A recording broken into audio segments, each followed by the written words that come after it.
Bonjour, je suis donc très heureuse de présenter ce nouveau numéro. Nous sommes très heureux de présenter ce nouveau numéro de la revue Anthropologie et Société, Habiter le monde, matérialité, art et sensorialité. Ce fut une très belle aventure collective et nous sommes surtout heureux de à nouveau proposer de comprendre les mobilisations sensorielles ici dans les manières d'habiter et les espaces privés et les espaces publics et de s'intéresser à cette problématique sensorielle importante, fondamentale.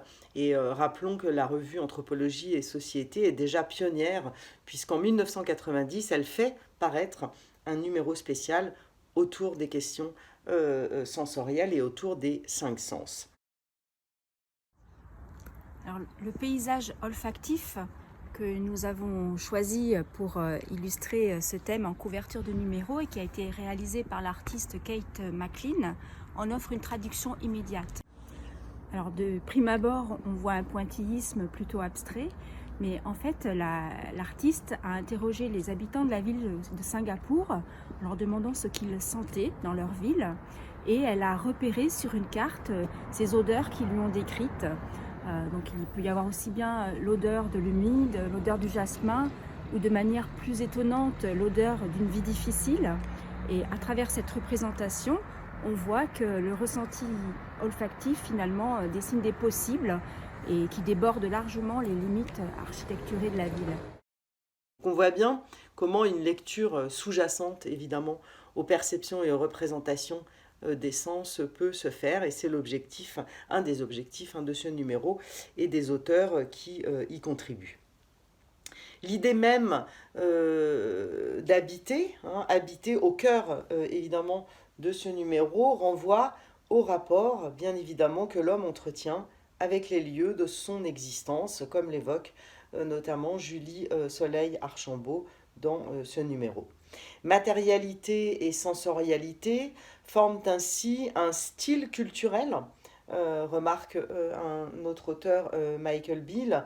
Il existe donc une sorte de technologie sensuelle, comme dans l'architecture bédouine, qui relève et qui révèle surtout des stratégies matérielles discrètes.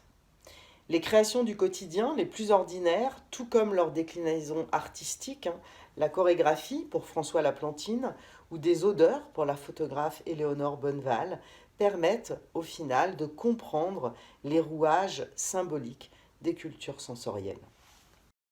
David Hobbs, quant à lui, envisage le bungalow et le gratte-ciel, des formes architecturales qui se sont mondialisées.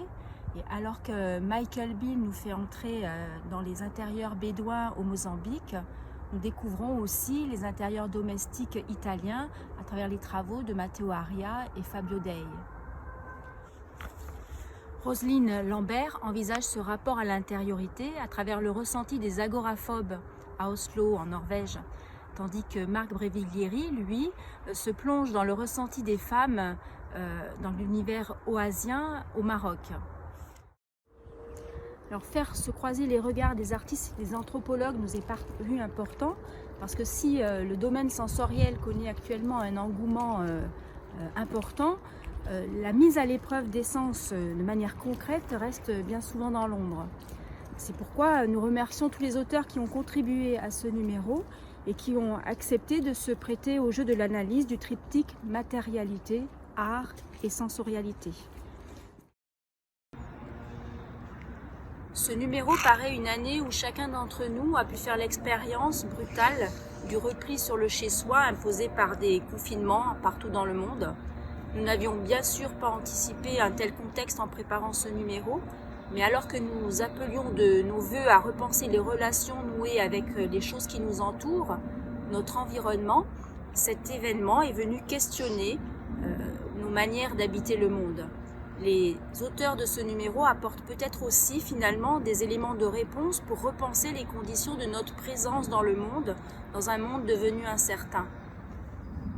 Des odeurs, des lumières, des couleurs, la sensation d'un souffle d'air, un bruit, un mouvement d'un corps dans l'espace, tout cela passer au crible des analyses permet de saisir une pensée, une interprétation du monde, bien sûr, mais aussi, et peut-être de manière plus fondamentale, des dynamiques de recréation dans un monde incertain. Alors nous vous souhaitons une bonne lecture de ce numéro et nous espérons qu'il ouvrira des pistes nouvelles, justement, pour aborder ces dynamiques.